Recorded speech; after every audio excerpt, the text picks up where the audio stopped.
Jananim Sharadam Devi Ramakrishnam Jagat Guru Pad Padme Tayo Shritva Pranamami Muhur Muhur. Dear friends and devotees, I am happy to learn that the Éire Vedanta Society has completed 3 years of its existence. Ireland has a special significance for us since it is the birthplace of Sister Nivedita. When the center was taken over in 2018, I was sent by the authorities of the Ramakrishna Mission, Belurmat, to Dublin to attend the ceremony. The present house has become the permanent footing of the Vedanta Society, the sapling of timeless Vedanta that started growing in Ireland with the able care of Swami Purnanandaji and further strengthened by Swami Vimokshanandaji will grow in due course of time into the mighty banyan, giving solace and spiritual strength to thousands of people. Vedanta teaches that the ultimate truth is oneness, which is called Brahman. Although it is very difficult to grasp this oneness behind the varied universe, still it is the same consciousness that pervades everything.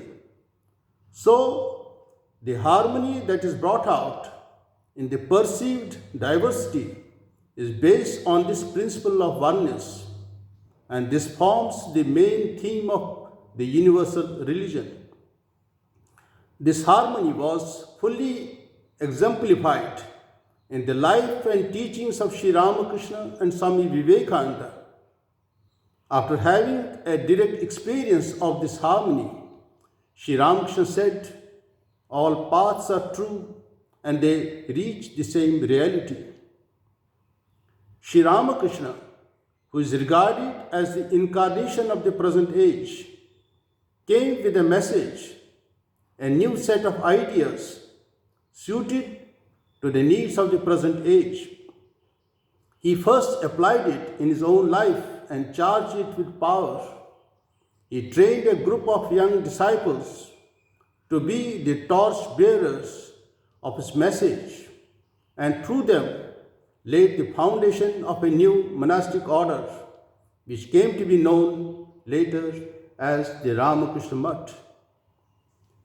The spiritual power, inspiration, and message of Sri Ramakrishna are no longer confined to the Ramakrishna Mutt or Ramakrishna Mission. They have been spreading everywhere, influencing people in different walks of life to become a movement. What does a movement mean? To put it in simple words, any general trend in society involving a large number of people is a movement. The Ramakrishna movement is built on the strong foundation of spirituality, morality, and monasticism. It has a firm orientation towards the future and is sustained by the power of the incarnation of the age. It will grow for centuries. This future orientation that the Ramakrishna Sangha is destined to play in human history is a distinctive feature of the Ramakrishna movement. Swami Vivekananda believed that Sri Ramakrishna is the avatar of the modern age, who came as the culmination of a spiritual tradition of India of 5,000 years. He further showed that Sri Ramakrishna was born to revitalize the whole of Hinduism and the spiritual life of humanity as a whole. He also showed that Sri Ramakrishna's life was the verification of not only the eternal truths of religion discovered by the ancient sages of India, but also the essential truths of all religions. Sri Ramakrishna was the embodiment of the highest truths of Vedanta as well as the scriptures of other religions. And all these sacred books can be properly understood in modern times only in the light of Sri Ramakrishna's life and teachings. Furthermore, Sri Ramakrishna served as the new door to salvation, which was open to all without the distinctions of caste, religion, or race. Sri Ramakrishna had, through his life, shown a new way of life, and based on this, it was possible to create a new society.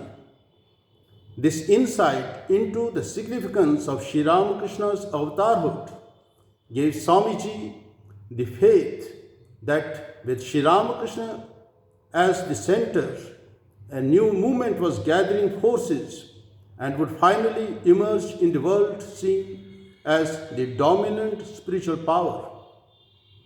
Till 1893, the philosophy of the Upanishads or Vedanta had remained confined to India. No messenger or prophet had taken it beyond the shores of the subcontinent.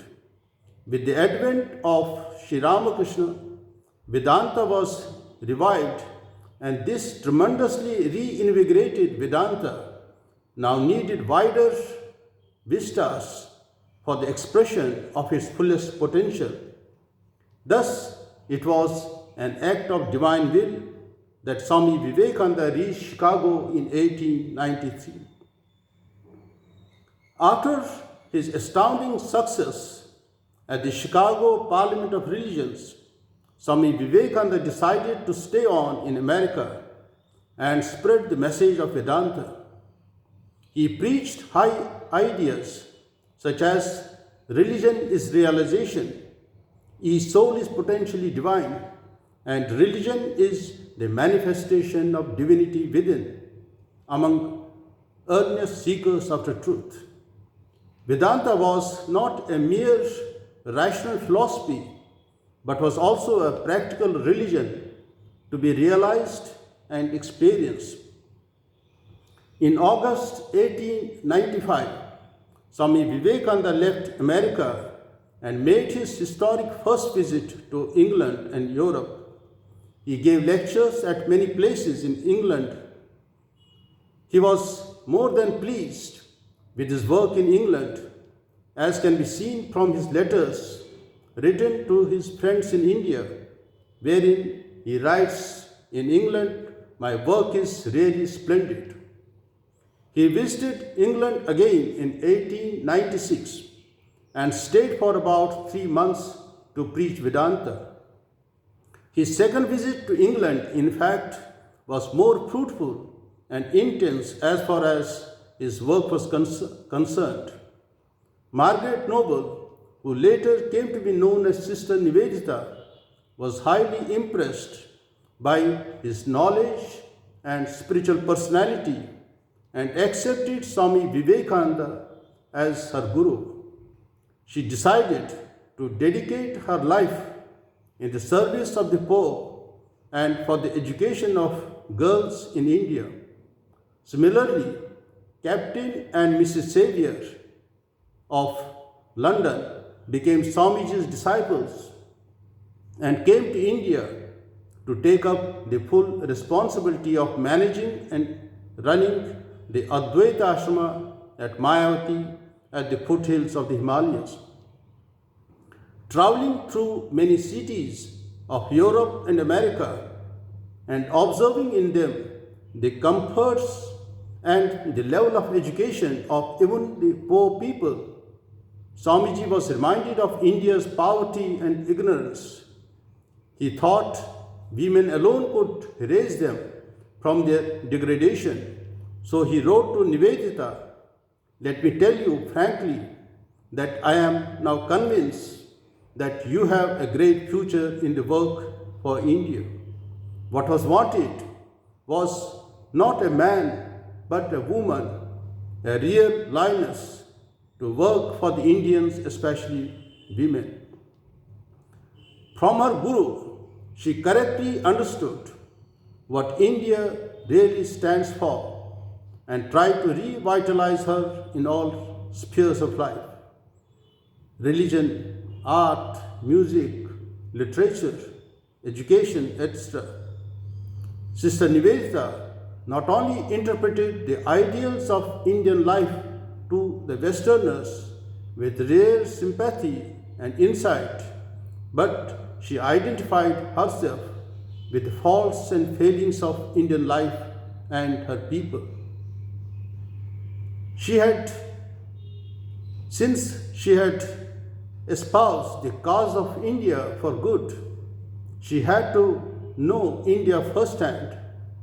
3 months after her arrival in Calcutta in January 1898, Vivekananda initiated her into vows of brahmacharya and gave her the name Nivedita. She had come to serve and help, being one of the Indian people. When Vivekananda was in Paris in 1900, he had once written to her a benediction: "Be thou to India's future son, the mistress, servant, friend in one." Nivedita tried to discover and serve her adopted motherland, India.